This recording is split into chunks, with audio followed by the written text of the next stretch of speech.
especially when they got married, I myself was thinking, I want a girlfriend, not need, but I would like to have some company, you know. So I'm like, I wonder how my mom's done it for so long, just, chilling out, hanging out, you know. And I thought that it was so interesting that you guys had found a connection, you know. Thought it was very interesting. And I love the fact that you guys are interracial. I don't think we talk about it that much, but I think that is really cool. Because it goes to show how far we've come as a society that we can overlook certain things. I think that's great. I was telling them I'm very proud. Actually, I wear it like a little badge of honor. My name is Maria Tanya Gonzalez, once Brown, now Trochet. My name was given to me by my grandfather, who was from Puerto Rico. So I'm his Puerto Rican baby. So this Puerto Rican came to Jamaica for a circus for Friday, Saturday, and they were to leave Sunday. And he fell in love with my grandmother during his performance. He was a saxophonist. And he was playing in the crowd and he saw this beautiful woman and he played and he went over to her. Stories told that he never left Jamaica. He married her and he never returned to Puerto Rico. So I don't know my Puerto Rican people in Puerto Rico. I am the fifth child. Well, it's my brother, my sister, my other sister. I'm the fourth child. And there are 5 of us. Unfortunately, there are only 3 of us now because there were 2 boys and 3 girls. 2 boys passed on. I went to school at Cal State University East Bay, got my teacher credential. And then at one prayer gathering, I met a principal who was hiring for teachers. So it all came together and worked. And I got hired through her and her administration in Antioch. So then I worked in Antioch for 4 years, taught 6th grade. So I worked with middle school and got a chance to get to know that age group and how to work and serve them better. From there, after 4 years, I lost my job, and that was crucial because it allowed me to then just put my heart full into the Junior Youth Spiritual Empowerment Program. So I dedicated a year to that. During that time, I got invited to go on pilgrimage. So I cashed in, my marbles, put my pennies together, flew out, paid homage, came back. And at that time too, I realized I want to go abroad. I want to look to see what's outside this country.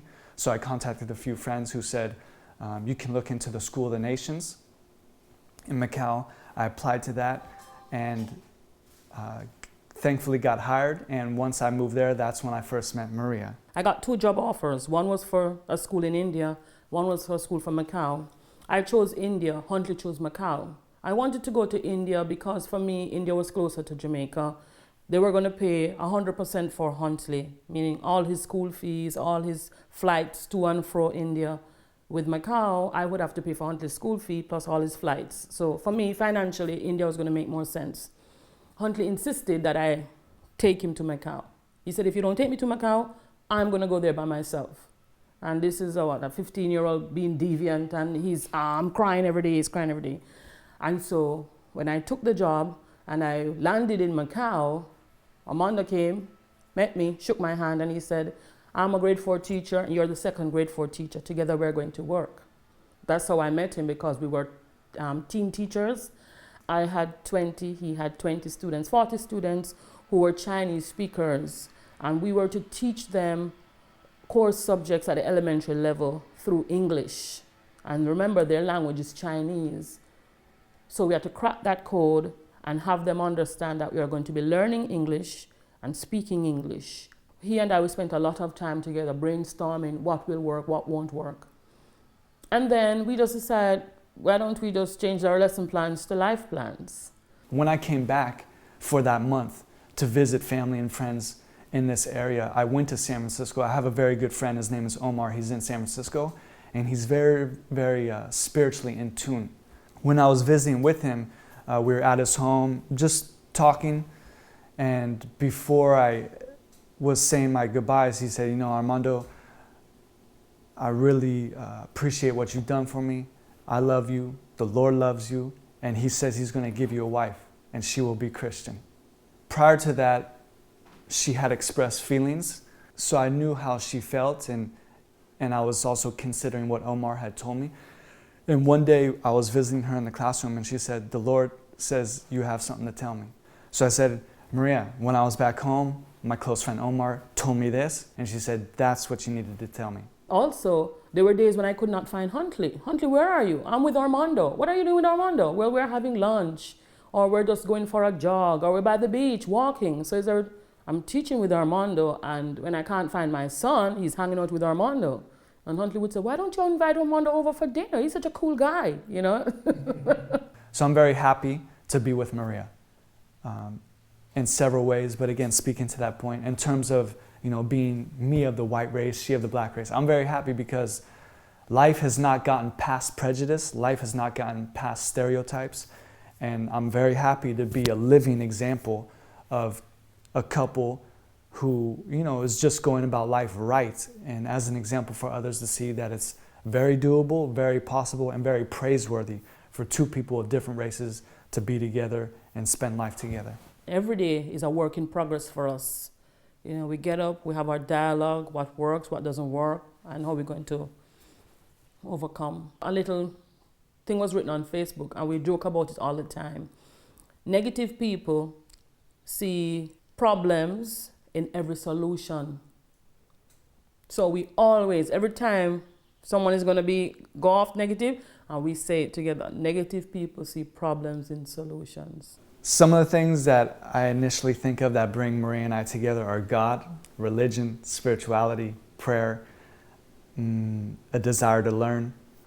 So when I was looking for a spouse, when I opened myself up to being in a relationship, because for many years I avoided it, because for many years when I was with women, when I was with girls, my purpose wasn't right.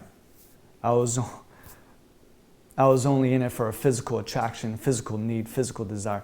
So I wanted to totally flip the script and focus on the spirit. And I wanted to meet somebody with quality characteristics, somebody mindful of God, you know, devoted to Him. Because I knew as a Baha'i that I want to stay on this path, and I want to have somebody by my side who's on that path. So the foundation that pulls me and Maria together and has kept us has been prayer, God, Jesus, Baha'u'llah, religion, spirituality. Those have been the first and foremost. The differences are upfront, and they're like, the difference is age. We're 14 years apart. Another difference is he's Caucasian, I am black. But I'm not a black American, I'm a black Jamaican. And so the black Americans that he knows, their behavior is totally different from a Jamaican. And there's something that many persons don't know about Jamaicans. We're spiritual people. Our island is very tiny, and we are always in the forefront of hurricanes and earthquakes. So we're praying people. You know, you hear the weatherman says there's gonna be a hurricane, and people start praying. And we hear this constantly. So we're praying people. And so this allows Armando and I, because he's a praying person as well. You know, Baha'is are focused. They want to pray. But what helps us is, again, the writings and the teachings, you know. And we talk about one garden, roses of one garden. Me, I like diversity. Once I got into college, I wanted to be with friends who were not like me, who did not look like me, who did not think like me. So I sought them out. And I was very happy and, in fact, quite proud to be with people of different walks of life. So even when I think back to my own past relationships, however trivial or, you know, short-term they were, I was with, you know, females that were different than I, different ethnicity, different race, whatnot. So I'm very happy to be with somebody different than myself. Different in many ways, you know, but in terms of Maria and I, you could just point out the obvious, different race, yeah? Somebody that has a similar upbringing, has a similar skin tone, has a similar mentality, you know, so the differences in us have been very good. Oh Lord, I'm your child. Oh Lord, I'm your child. I'm down here working your vineyard.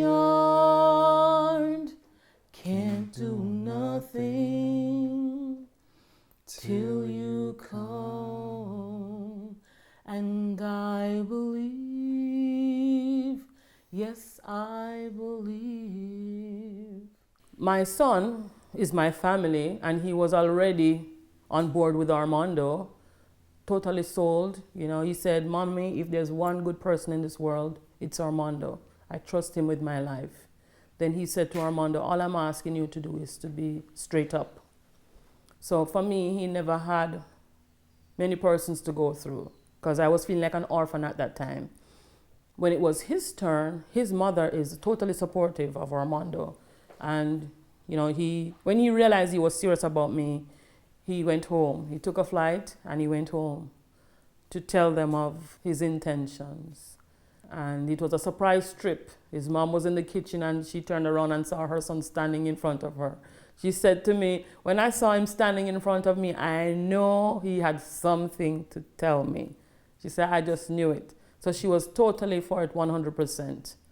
His father, on the other hand, being, you know, a dad, he had questions, he had concerns. But yeah, he took it and he said, okay, if this is what you want to do, sir, go ahead. That's how I went with my family, you know, just slowly updating them. And when it got closer to marriage, my mom was all for it. My father was a little bit more reserved, a little bit more reluctant, still gave the go, but was cautious about it. And with my siblings, they were also, you know, trying to ask me, like, again, you know, how long have you known Maria? Are you sure about this? And since then, you know, coming back here, it's been good for them to see us together and to feel the love that we have and to see, you know, just how we're growing up together. Armando is what we call a white light. He's pure, he's gentle, he only wants the best. And he will try to get the best for everyone. I like her for her wittiness and the joy that she brings. She gets me to laugh, and I tell her, and I will forever tell her, please continue to bring the jokes, to bring the laughter, because life needs it. I need it. When we go out, people say, how is it that you two are just clockwork? You're like carbon copy of each other. And I say to Armando, in Jamaica we say you must be able to dance a yard before you dance abroad. Meaning whatever you want to, however you want to be successful outside of the home, you have to practice in the home. So when we're out, people are saying, oh my goodness, you two are like clones. How you know what he's thinking? We get along so well. Because we first iron it out inside here. We dance a yard before we dance abroad. She's very responsible. You know, she more or less has been the one to bring up her son, and now together we're bringing up Huntley. But she has been dedicated to him, and I admire that because parents need to be dedicated to their children. I'll have Maria speak first, and then I'll say. You speak first. Okay, no problem. Yes, no marriage is perfect. Maria and I have had fights. We've had our share.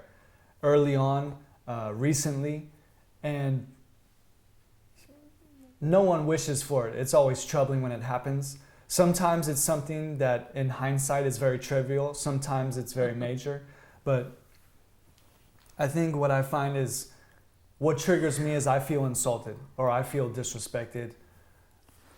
I get impatient or frustrated. And then when I speak, the words represent words of frustration, words of anger. There are some harsh words exchanged, and then there's a pause, you know, and usually during that time, you know, we're, I would say, seeking our own space. Then when it gets so heated, I would go away to my bedroom, you know, I'll sleep it off, then he'll join. But there's something that's amazing about this apartment that we live in, because I will go away. And the apartment's so small where you can't go far. So I'll go away. You're bound to see each other again. I'll go into the bedroom and I know he's coming. So I know he's coming towards me. I'd like go in the bathroom, like I'm hiding, because I'm listening to his footsteps. So he's onto me. He knows I'm hiding from him. So he's watching to see where my shadow is so that we can bump into each other, because I'm not talking to him, right? But if we're to bump into each other, we'll both laugh. So I'm hiding from him in this small apartment. And then it's always amusing. So he finds me because I'm hiding, and he bumps into me, and we always end up like, ha ha ha ha ha. Recently too, since we've been asked to meet with others and promote prayer and whatnot, you know, people pray in different ways, and sometimes you could bring songs. And so she's a great singer. She knows a lot of songs that you could sing praising the Lord and about that. So sometimes recently I will grab my drum, she will grab her voice, and together when we visit friends, we'll be doing a song together, either singing together or drumming to support the voice. Yeah. Jehovah, His grace is sufficient for me, for me, for me. Jehovah, His grace is sufficient for me. Jehovah Jireh, my provider, His grace is sufficient for me. Jehovah, His grace is sufficient for me.